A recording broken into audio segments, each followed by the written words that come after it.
Hi everyone and welcome to this channel called Own Drum. My name is Faryal. Assalamu alaikum, मेरा नाम Faryal है.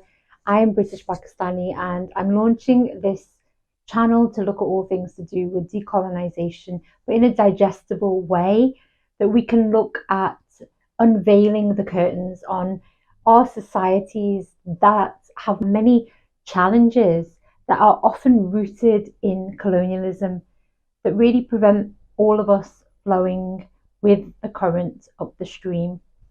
When I'm talking about this current, basically when people feel that they don't belong, they can feel exhausted by flowing constantly against this current.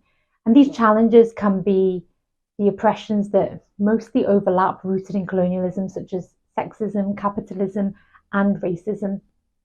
I really hope that together we can look at identifying things from the past rooted in colonialism to see them in an accurate light and understand how they're being played out in hierarchies of what is valued and devalued today in our institutions, in our organizations, and in ourselves. As a British Pakistani, I straddle both sides of the colonial divide. And I was recently just in Pakistan and I saw many people communicating in English and suppressing their native language of Urdu. And it was to show what class they belonged to. And in this devaluing of one's own language, I could see the traces of colonialism long after the colonizers had left. Because not just lands were colonized, people's minds were colonized as well.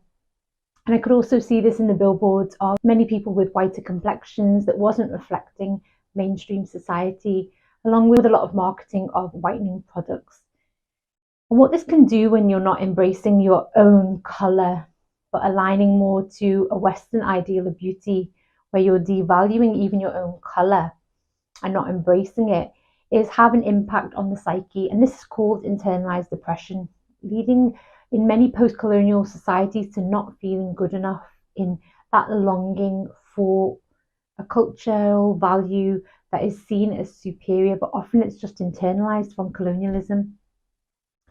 I hope that in moving forward in this work to look at decolonization, that is a really loaded term and really messy, we can take steps to unravel from it in a simple and interconnected way.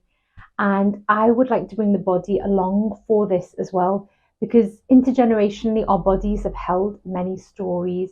It also holds our conditioning, and our biases are manifested from our bodies. I have a background in post-colonial studies and have worked in this area, but I'm also an embodied somatics practitioner in restorative yoga, and I will be bringing some embodied techniques into the work as well. I believe that for us to understand the context that we are in now, we need to understand the roots of the context, which is often rooted in colonialism.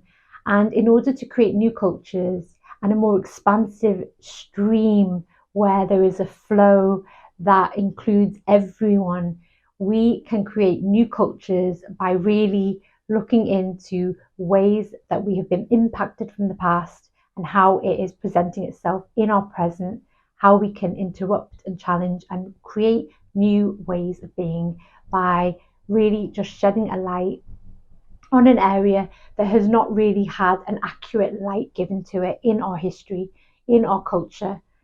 And I hope that by unveiling the past, we can really look at how we can move forward in a way that is really inclusive and compassionate. Please join me on Own Drum, where we'll be sharing space with some knowledge, with some interviews and dialogue, as well as some embodied practices. I really hope that it can start on an individual level and ripple out into communities, societies, and our organizations in order to have a more equitable and really inclusive society where we're all flowing together. Thank you. Take care. Bye.